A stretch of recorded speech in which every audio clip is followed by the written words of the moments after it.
kind of messed it up. That's okay. Love, baby. I don't know what that is. Love by John Lennon. Oh, okay. Love is real.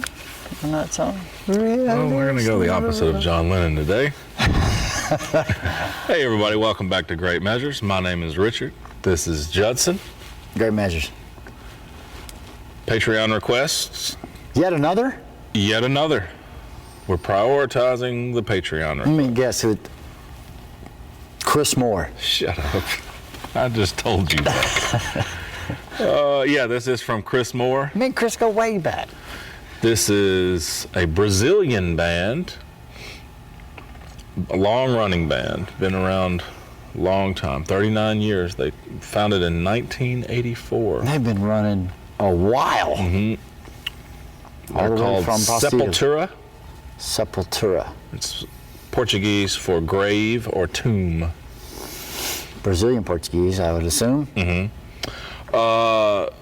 The band was founded by two brothers, Max and Igor Cavalera. The song we're going to do today is called Inner Self, I-N-N-E-R. That's Inner.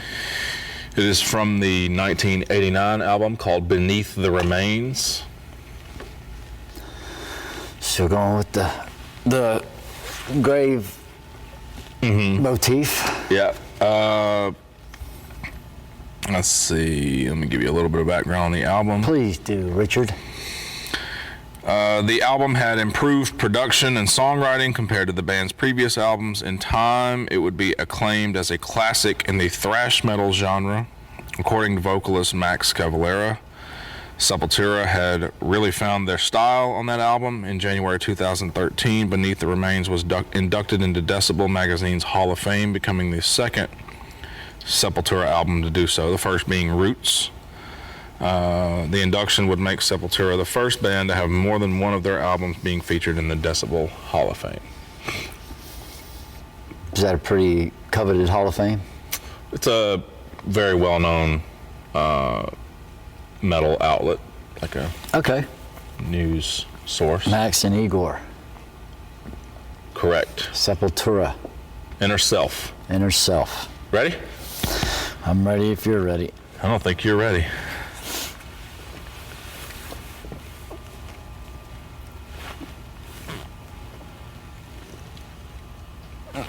Proceed, Richard.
Let's hear it.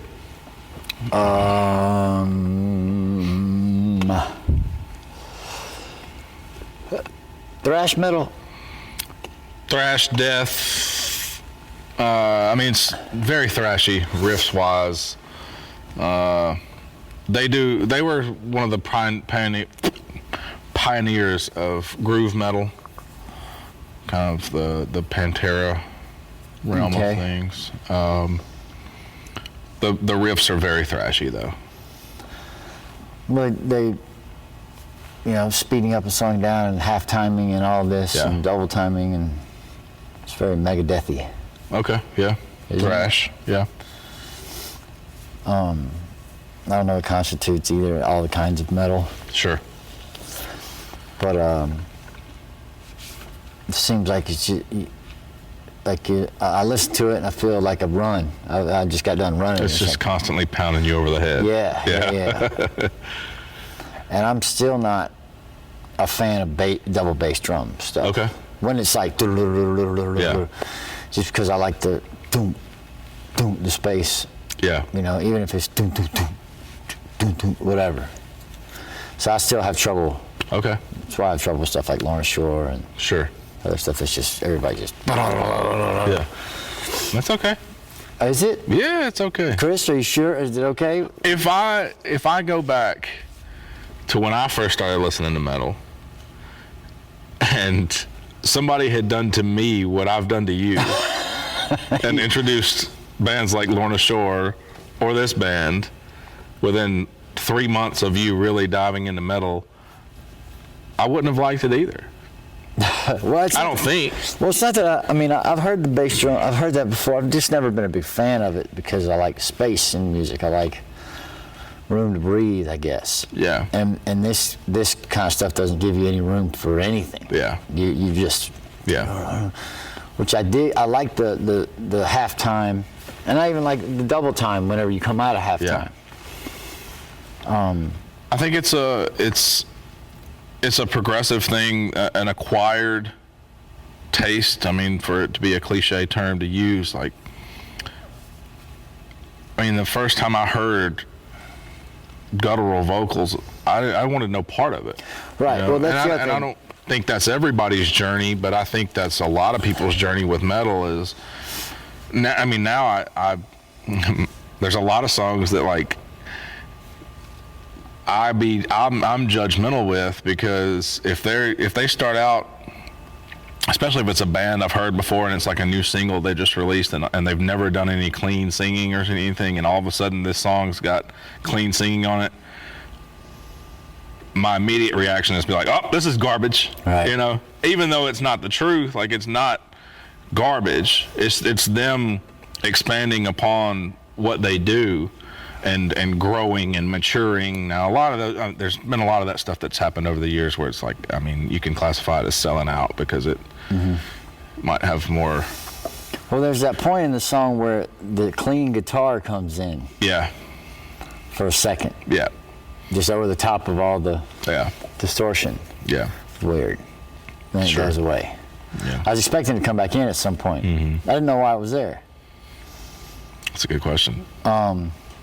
But ask the Cavalera brothers. Oh yeah, but I'm also not in the Hall of Fame in Decibel, so my opinion is moot. Beneath the Remains. When I hear that, so when I first started getting into going to shows and stuff in Tupelo, we had we had this guy that would book shows in town, and he would. It was literally in a cafeteria of an old elementary school at Joyner Street. You know where I'm talking about. And it might have held 150 people. And he would catch these bands, these underground, deathcore bands and metalcore bands, and they would be going from Birmingham to Texas or Birmingham to New Orleans or wherever, catching them going on a day off or something, and he would book them for that night. And there was this band, I believe they were originally out of Memphis, and I'm probably way off on this. and I wish I had looked this up before, but I can't remember. But there was a band called Beneath the Remains, and my baby brother was a huge fan of them. And they had this amazing drummer. The drummer, I believe, it was either the drummer or the guitar player, ended up going on to be, I believe, I don't want to say. I'll put it in the comments. I can't remember who he moved on. He's in a big band now. I'll text my brother here in a minute and ask, and I'll put it in the comments when we upload this video. But I guess they named their band after this album. Oh, I see. Yeah, sorry. No, it's all good. Full circle. It popped into my head, and I don't think I like the singing much on this song because it's just one tone the whole time, and it's not screaming or guttural or whatever. It's just saying it, you know. Whatever. Like I said, I'm not picking anybody for the Decibel Hall of Fame. So what do I know? You're learning. But you mentioned Garbage. You know the band Garbage? I do. I like some Garbage. Of their piano tunes. I like Garbage. Before one of our videos soon. I'm a fan of Garbage. Okay. All right. So, so when you say something's garbage, I'm like, oh, is it? Let's hear it. No, but yeah, I mean, I didn't dislike the song, but I wouldn't listen to it again. Okay. Fair enough. Just me, Chris. No offense to Chris. Not even close. All right. Well, thanks for watching, everybody. That was Inner Self by Sepultura. We Are Great Measures. Recommended by Chris Moore. I said recommended by Chris Moore on Patreon. We Are Great Measures. My name is Richard. Great Measures. This is Judson. Hope everybody has a wonderful day.